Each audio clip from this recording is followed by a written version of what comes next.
Tem uma vontade irresistível de saborear a melhor informação? Dos artigos de opinião até ao acesso antecipado aos Podcast Plus e muitas mais vantagens em ser assinante Observador. Desfrute de tudo como se fosse a última dentada.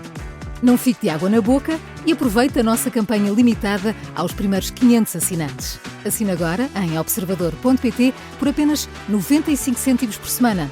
É o preço de um pastel de nata.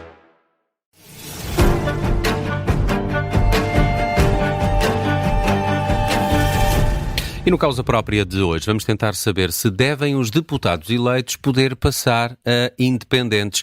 É uma pergunta que surge depois do deputado Miguel Arruda ter sido excluído do grupo parlamentar do Chega, ele que foi constituído arguido por suspeitas de roubar bagagem nos aeroportos de Lisboa e de Ponta Delgada. Para discutir este assunto no Causa Própria, hoje temos Guilherme Silva, antigo deputado eleito pelo PSD, e também António Filipe, deputado eleito pelo PCP. A moderação deste Causa Própria está a cargo do jornalista José Rafael Lopes. Muito bom dia, Guilherme Silva e António Filipe. Muito obrigado por terem aceitado o nosso convite para este debate. Vamos olhar para um tema sensível que ganhou destaque com a decisão de Miguel Arruda, após ter sido constituído arguido num caso de alegado roubo de bagagem em Lisboa e também nos Açores. Deixou o partido Chega, mas vai, no entanto, manter-se no Parlamento. É uma questão que está prevista na Constituição Portuguesa, implica custos para o Parlamento. A passagem a deputado não inscrito vai custar quase 140 mil euros anuais, entre o salário e as necessidades do novo staff a que tem direito. A mudança prevê também que um deputado não inscrito possa intervir em 5 debates por cada sessão legislativa. Tem tempo semelhante ao de um deputado único. De fora ficam, no entanto, os debates quinzenais com o Primeiro-Ministro e também os debates setoriais com os ministros. É um ponto que lança este debate. Guilherme Silva, começo por si. Perante esta situação, e como outras que possam vir a assistir, devem os deputados eleitos poder passar a independentes? Bom, isso está previsto e, em princípio, não vejo mal nisso, porque a situação que se pode gerar de um deputado que está eleito, mesmo não sendo membro de um determinado partido, mas foi eleito por uma candidatura por determinado partido, pode, a dado momento, razões superiores de entendimento relativamente a questões de maior relevância, em que surge a divergência do deputado relativamente à posição do partido e que se considera incompatível com a manutenção dentro do quadro do partido como deputado, não parece que necessariamente uma legitimação que vem do voto e que é pessoal, há um mandato que é necessariamente pessoal, que não haja na lei a previsão de poder haver essa passagem ao estatuto de deputado não inscrito ou deputado independente. Agora, cada situação é uma situação, e a seu tempo veremos os contornos deste caso concreto, mas em abstrato não me parece que isso seja nada que não seja aceitável e, pelo contrário, há aí uma preocupação de respeito pelo contrato que se gerou entre o povo que elegeu e o eleito. António Filipe, atualmente os deputados podem sair do partido sem perder o mandato, é o que acontece neste caso que falámos agora de Miguel Arruda, mas esta é uma situação que deva ser revista? Eu creio não creio que haja nenhuma prioridade política a rever essa matéria. É assim, sempre foi assim, desde a vigência da Constituição. Já todos os partidos passaram por isso. Eu há pouco estava a tentar lembrar-me se haveria algum que não tivesse passado por isso, mas creio que agora com este último caso já todos os partidos existentes passaram por isso, quer na Assembleia da República, quer no Parlamento Europeu. A única limitação que a Constituição estabelece é que não podem mudar de partido durante um mandato, mas isso também é uma coisa fácil de contornar, porque mesmo que mudem de partido, desde não o digam, não o assumam formalmente, a questão não se coloca, mas no Parlamento Europeu até isso é permitido. O deputado Rui Tavares trocou de partido, do Bloco de Esquerda para o Partido Verde Europeu e continuou com o seu mandato. Mas, agora, se é assim do ponto de vista formal e constitucional, eu creio que há aqui também uma questão de ética política que deve ser suscitada, porque, vamos ver, porque as listas, a Assembleia da República são listas partidárias, as pessoas concorrem numa lista que integra vários candidatos e que se comprometem a lutar por um programa político. não é? Portanto, as pessoas votam naquele programa, votam naquele partido. E a pessoa, depois de eleita, diz, bom, afinal não tenho já nada a ver com este partido, e entretanto assume o mandato pessoalmente. E eu creio que isso, do ponto de vista político, é uma de certa forma, de fraude aos eleitores. E nesse sentido, eu acho que se constitucionalmente a questão está resolvida, e não creio que se justifique fazer nenhuma revisão constitucional por causa disso. Agora, do ponto de vista político, é de facto uma situação condenável quando alguém, depois de ter recebido confiança dos eleitores, confiaram naquele partido, se veem de facto privados de uma representação parlamentar porque houve um deputado que decidiu sair ou que decidiu mudar. Isso é que, do ponto de vista político, é condenável. E eu lembro que também já tivemos situações de deputados que, tendo saído do seu partido, muito dignamente entregaram o seu mandato. Foi o caso, dignadamente, do antigo deputado José Barros Moura, que era deputado do Parlamento Europeu, saiu do PCP e renunciou ao seu mandato no Parlamento Europeu, onde, aliás, depois voltou por outro partido, voltou ao Partido Socialista, mas já noutro mandato, noutra legislatura. E, portanto, eu creio que isso, do ponto de vista ético, é o mais correto. É o partido, a pessoa que se desvinculou daquele partido, que entrega o seu mandato para que outro candidato que também fez parte da lista e que se mantém no partido possa continuar essa representação, porque creio que isso é mais fiel àquela que foi a vontade dos eleitores do que considerar que o mandato é uma coisa pessoal e que deve ser mantida, mesmo que o deputado mude de opinião e passe a defender posições contrárias àquelas pelas quais foi eleito. Guilherme Silva, que benefícios é que traz esta liberdade de um deputado poder passar a independente? Deixe-me só acrescentar uma nota aqui à consideração do António Filipe, ainda no domínio ético. E que é assim, eu percebo que um deputado, neste caso concreto, o deputado Miguel Arruda, tem o estatuto, naturalmente, todo e qualquer cidadão, de beneficiar da presunção de inocência. Os finais que nos parecem indiciar com segurança que há efetivamente o crime em causa, mas a justiça, ao contrário da política, em que, como dizia o Salazar, tudo o que parece mal estaríamos que na justiça assim fosse. E, portanto, ele tem todo o direito de se defender e de usar dessa presunção. Agora, tem também deveres de ordem ética, designadamente este. Ninguém está livre de ser vítima de uma cavala, de um deputado qualquer, numa situação qualquer, que é, no fundo, a tese que ele desenvolve, mas também tem deveres. Ninguém está livre de uma situação destas. Mas a primeira atitude que ele tinha de tomar era suspender o mandato. Claro. Proteger o próprio partido de uma situação destas. E, portanto, aguardar que as coisas corressem até o seu momento. Até porque há um momento da hora da verdade, tudo isto também está condicionalmente previsto.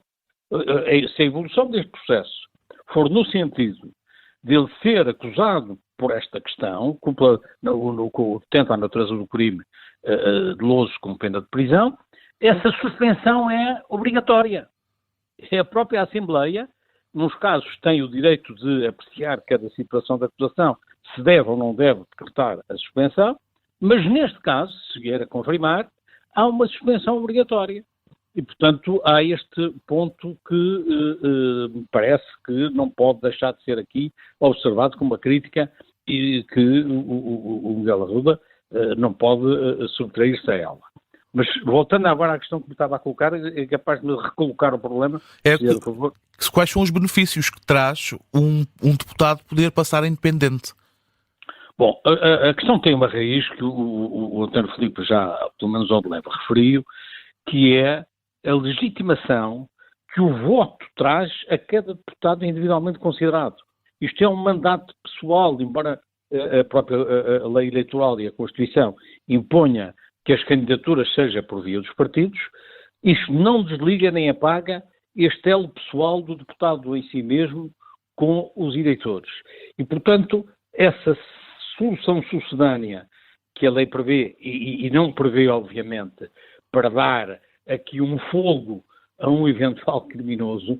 Não é para isso que a lei está prevista. Isto está pensado no quadro de divergências políticas que possa, de opinião, de tal maneira relevantes, que o deputado passou a ter uma incompatibilidade com o pensamento daquele partido em que, ao abrigo do qual, independentemente de ser filiado ou não, pode também fazê-lo ter feito uma candidatura que não fosse por filiação, não sendo filiado do partido, mas patrocinada pelo partido. Nestas circunstâncias é que tinha sentido que houvesse podia haver, que se percebesse isto. Agora, não sendo este o quadro, sendo uma situação que, obviamente, não podemos ultrapassar aqui princípios, e a presunção de inocência põe-se para todos, sejam políticos, não sejam políticos, sejam deputados, não sejam deputados. Os finais, infelizmente, são muito carregados relativamente à eventual culpa dele. Aliás, até não se percebe como é que alguém se mete numa coisa destas, sabendo que há uma videovigilância nestas instituições, nestas estruturas aeroportuárias, como não podia deixar de ser. Estamos todos espantados. Agora, mas não há nenhuma razão de fundo que impeça que o deputado possa ter esta opção, e ela está constitucionalmente prevista e está legalmente regulada. Mas não está, de certa forma... Se há um abuso e uma subversão neste caso concreto, os finais são todos, infelizmente, nesse sentido. Mas não está, de certa forma, a quebrar com a vontade dos eleitores que elegeram esse deputado para representar um partido? Há um grau primeiro nessa relação com o eleitorado. E o grau primeiro nessa relação com o eleitorado é que elegeram aquela pessoa ao abrigo de um partido para o exercício do mandato. E o mandato tem, apesar de enquadrado nesta linha partidária, tem uma independência, ou deve ter uma independência tal, nesta ideia de que o deputado fará tudo para a defesa dos eleitores que o elegeram, que pode passar por essa colisão com o partido ao abrigo do qual foi efetivamente candidato. E, portanto, nós estamos agora num caso concreto em que as razões aparentemente não são nobres para usar este expediente legal, mas as intenções do legislador são intenções nobres.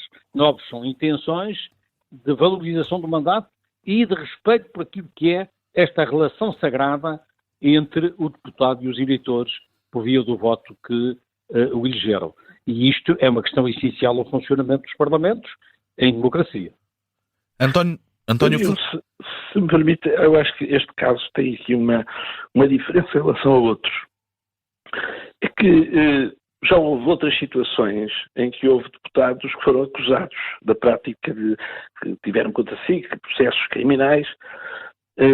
Não é tudo igual, ou seja, uma coisa é um deputado, por exemplo, numa querela política, ser acusado de difamação e ter um processo de crime, e portanto isso é uma coisa, mas situações que já houve em que deputados são acusados, pessoas do exercício do mandato de deputados, e que são acusados da prática de ilícitos, designadamente no exercício de outras funções, e em que, havendo uma acusação, decidiram renunciar aos seus mandatos, precisamente para defender, enfim, os partidos pelos quais foram eleitos. E deveria haver essa...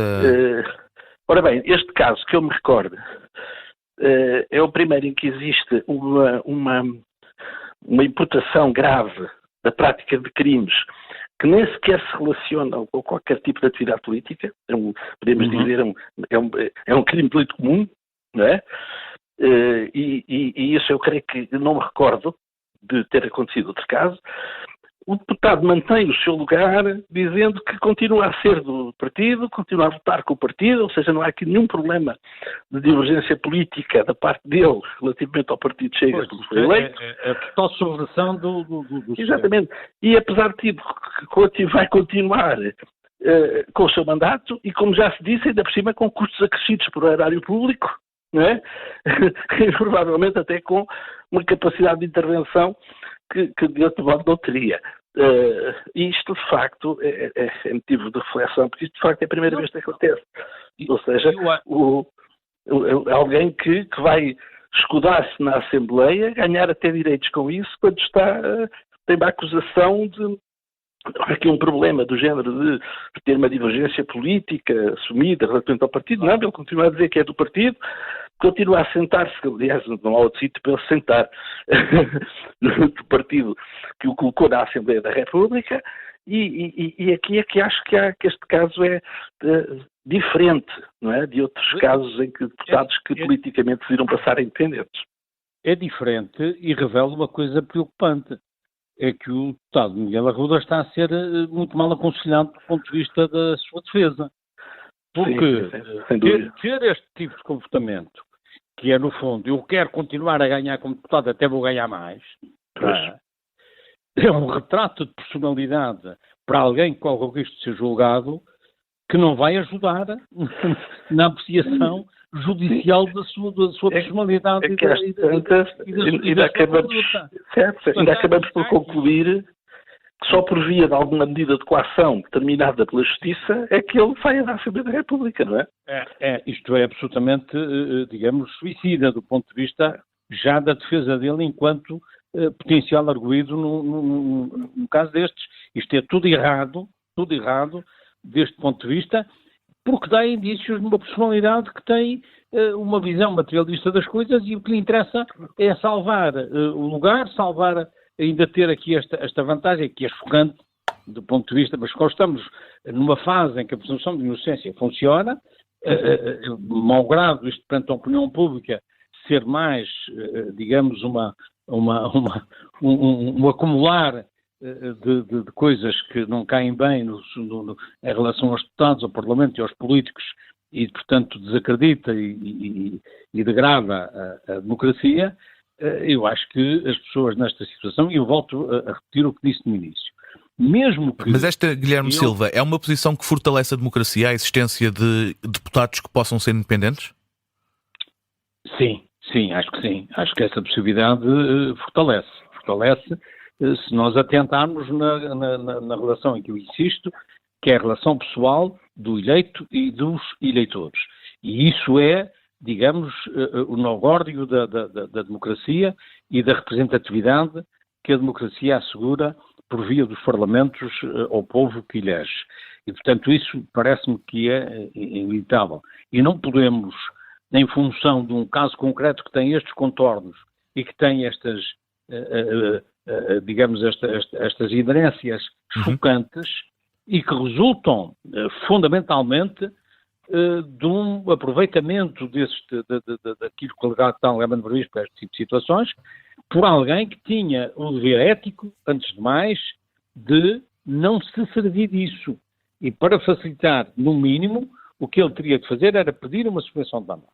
E pedir ao Sr. Presidente da Assembleia que, junto da Procuradoria-Geral, do Sr. Procurador, apressasse o processo para rapidamente esclarecer a situação, porque eu percebo que alguém que está nesta situação, para concluir, imaginemos que teoricamente ele não cometeu nenhuma infração, é aqui um equívoco qualquer que se esclarecerá a seu tempo. Ele tem este direito, ele tem o direito à presunção de inocência, mas foi a ele que calhou, vamos admitir, a tal cavala que não se vê, nem se antevê pelos sinais que são trazidos que isso aconteça, mas temos sempre de admitir em segurança absoluta que isso possa acontecer. Ainda assim, há uma obrigação ética que era suspender o mandato para deixar o seu partido livre desta situação, pedir o apressamento de um processo judicial e depois atuar em conformidade, sendo certo que a própria lei prevê que a Assembleia da República, movido o procedimento criminal, e se for o crime que está previsto, ele tem de ser imediatamente suspenso. Guilherme Silva e António Filipe, muito obrigado pela vossa presença nesta edição do Causa Própria. Tudo a correr bem. Obrigado. Bom fim de semana. Um abraço para si e para o Guilherme Silva também. Obrigado.